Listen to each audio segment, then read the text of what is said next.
Hello everyone, welcome to my new another video. কেমন আছেন সবাই? আশা করছি সবাই ভালো আছেন, আমিও ভালো আছি। তো আজকে হচ্ছে শ্রী জগন্নাথ দেবের রথযাত্রা মহোৎসব।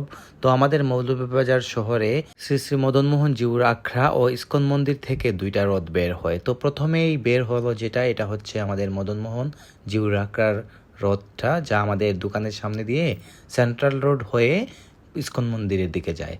তো আমরা দর্শন করছিলাম রথের দড়ি টান দিয়ে, তারপর জগন্নাথ দেবকে প্রণাম করলাম। প্রণাম করার পর দেখলাম যে অনেক ভক্তবৃন্দরা সাথে আছেন রথের। তো এই রথটা যাচ্ছিল ইস্কন মন্দিরের দিকে। তো তারপর দুইটা রথই একসাথে আবার বের হবে। তো আমি অপেক্ষা করছিলাম দোকানের সামনে দাঁড়াইয়া, দেখছিলাম দূর থেকে রথ আসতেছে। আশেপাশে মানুষজন কিন্তু অপেক্ষা করছিলেন রথ কখন আসবে আর রথের দড়ি ধরে টান দিবেন। তো রথের দড়ি ধরে টান দিলে মনোবাসনা অনেক কিছুই পূরণ হয়, মানে এটা অনেকেই মানেন। যাই হোক, তো বাবা এদিক থেকে প্রণাম করতেছেন, আপনারা দেখতেই পারতেছেন রথ আসতেছে, হাজার হাজার ভক্তবৃন্দ কিন্তু সাথে জগন্নাথ দেবের। তারপর এদিকে দেখতে পাচ্ছেন আমি এদিকে যাচ্ছিলাম জগন্নাথ দেবের জন্য কিছু ফল ভোগ দেব। তো রথে কিছু ভোগ দিতে হয়, তো আমি দিয়ে আসলাম। আর এদিক থেকে ভোগের প্রসাদগুলা দিচ্ছে রথ থেকে, বাবা কিন্তু ক্যাশ নিয়ে নিয়েছেন, দেখতে পেরেছেন আপনারা।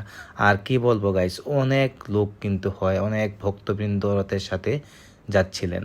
তো আমরা অপেক্ষা করছিলাম ইস্কন মন্দিরের রথ। এখন যে রথটা গেল এটা কিন্তু প্রথমেই আপনাদেরকে দেখিয়েছিলাম, প্রথমে ইস্কন মন্দিরে গিয়েছিল, তারপর আবার উল্টা ঘুরে আসতেছে। তো সাথে ইস্কন মন্দিরের রথ দেখতে পারতেছেন, অনেক দূরে দেখা যাচ্ছে। তো আমি আর বাবা মিলে অপেক্ষা করছিলাম কখন রথ আসবে। আর দেখতেই পারতেছেন, বুঝতেই পারতেছেন, আর প্রচণ্ড গরমও পড়েছিল। এই গরমের মধ্যে হাজার হাজার মানুষ কিন্তু যারা জগন্নাথ দেবের ভক্ত তারা সাথে আসতেছেন আর অনেক মজা করতেছেন, নাম গাইতেছেন, অনেক কিছু। আর এই হচ্ছে আমাদের দোকান, দোকানের সামনে দাঁড়ায় আমরা দেখছিলাম। তো দেখতেই পারতেছেন আমি আর বাবা। আর এই রথটা হচ্ছে আমাদের ইস্কন মন্দিরের।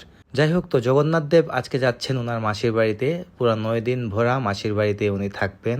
9 দিন ভরা ওখানে অনুষ্ঠান হয়, যদিও মাসির বাড়ি বলতে আমাদের ইস্কন মন্দিরই, আবার ঘুরে ফিরে ইস্কন মন্দিরই নিয়ে যায়, আলাদা করে রাখা হয় আমাদের জগন্নাথ দেবকে। ওখানে অনেক অনুষ্ঠান হয় 9 দিন ব্যাপী। তো জানি না আমি যেতে পারবো কি না, তবে যাওয়ার চেষ্টা করব। ভালো লাগে ইস্কন মন্দিরে গেলে, প্রোগ্রামগুলো দেখলে, অনুষ্ঠান দেখলে সত্যি মন একদম শান্ত হয়ে যায়, ভালো লাগে। কি বলবো আপনাদেরকে।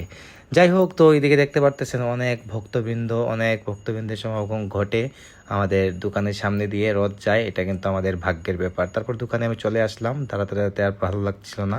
যাই হোক, তো আজকের ভিডিওটি এই পর্যন্তই। কেমন লেগেছে আপনারা অবশ্যই কমেন্ট করে জানাবেন। দেখা হচ্ছে নেক্সট ভিডিওতে, ততক্ষণ ভালো থাকুন, সুস্থ থাকুন। Thank you so much for watching.